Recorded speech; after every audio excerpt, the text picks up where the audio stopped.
Ces septièmes manœuvres en Jordanie ont pour but de former les armées à travailler ensemble pendant des opérations conjointes internationales. Pour l'Égypte, il s'agit d'un exercice majeur qui pourrait contribuer aux efforts de lutte contre le terrorisme dans la région.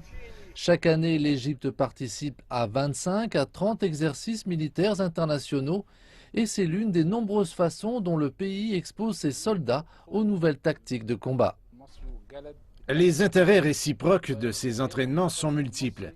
Pour l'Égypte, c'est l'occasion de montrer la persévérance de ses soldats et leur intelligence dans la résolution de problèmes tactiques rapides au cours des combats. Pour d'autres nations, c'est une opportunité de travailler dans différents environnements comme notre géographie désertique. Nous tirons profit de l'utilisation de leur technologie et en ce qui concerne les pays arabes, nous sommes toujours heureux de leur faire part de notre expérience. Après tout, nous sommes l'armée la plus forte et la plus expérimentée parmi elles.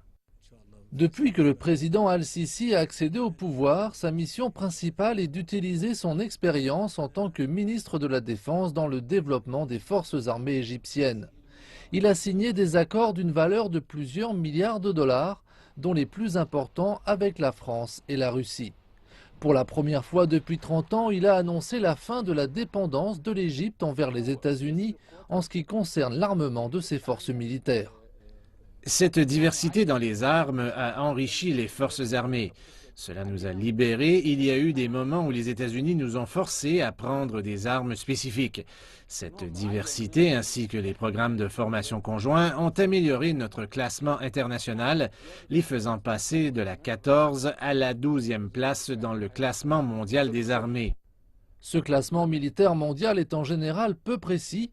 Il dépend principalement du nombre d'armes que possède un pays plutôt que de l'efficacité de son artillerie lourde. L'armée égyptienne a cependant une longue histoire de présence au sein des armées les plus fortes du monde. Après la signature par Abdel Fattah al-Sisi d'accords permettant l'arrivée de 2 sous-marins allemands 209, du porte-hélicoptère français Mistral et de frégates, le rang de la marine égyptienne a surpassé l'évaluation globale du pays. En termes de puissance de feu, on estime que la flotte de la marine égyptienne est la 6e plus grande au monde, avec 319 bâtiments de guerre. Ces accords sont les éléments qui ont permis aux forces de la marine égyptienne de se maintenir pour la 2e année à la 6e position du classement mondial, ce qui signifie que le pays est principalement précédé par les nations nucléaires. En d'autres termes, l'Égypte est la marine non nucléaire la plus forte dans ce domaine.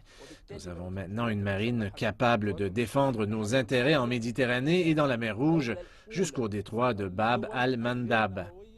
La reconstruction si rapide de l'armée égyptienne est perçue ici en Égypte comme l'une des plus grandes réalisations du président Al-Sisi pendant ses quelques années au pouvoir. La question est de savoir comment l'Égypte, avec son économie en difficulté, paiera pour toutes ses dépenses militaires. Mais dans ce pays entouré par les menaces régionales et les tentatives quotidiennes de briser ses frontières avec la Libye et Gaza, il est clair que ses forces armées doivent être bien préparées.